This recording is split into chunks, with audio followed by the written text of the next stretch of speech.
In this movie, I'd like to show you the drop-down menus in Adobe Connect.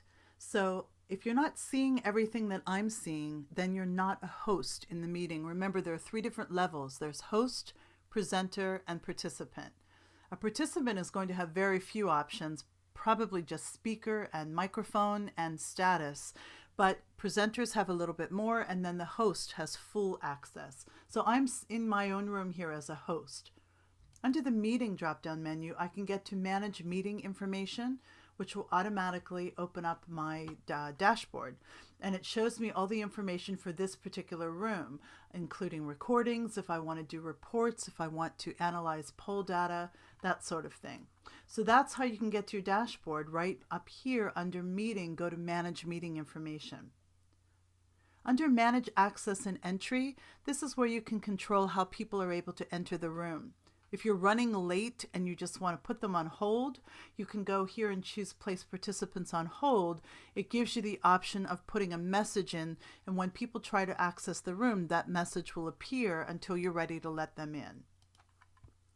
So that was under manage access and entry. If you want to change your role, you can do it right here. Remember that you can also do it by hovering over your name, and you can drag and drop yourself into different roles here as well. The preferences, there are some important things to mention here.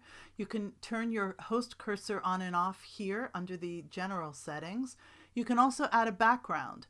I really like this pattern, so I'm just going to show you here. This pattern, I love it. It's very me. So I wanted it in the background of my room, so I added it in my preferences. I went up under meeting to preferences, and I went in here and I chose that particular JPEG as my background. Other things under here, you can control how people's names are displayed. There are video settings in here that you can change if you need to. Microphone settings in here. This is the one that I use. You can also go to screen share. I always push that to high because I do a lot of screen sharing.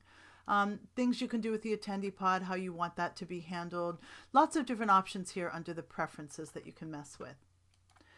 Other things to note up here, obviously there's record meeting, and you can also pause a meeting pause a recording and end a recording here as well. You can switch to prepare mode here, or you could do it by clicking on the little tool button down here in the layout panel.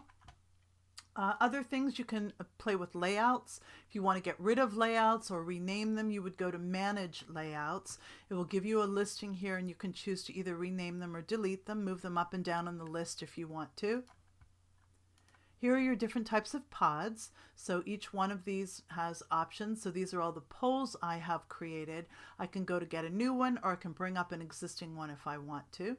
And then here are your audio settings. So if you wanted to turn on audio, if you want to give microphones to all your participants, you can do that as well if you want. And again, right over here are your settings for speaker, for microphone, for webcam, and then for status.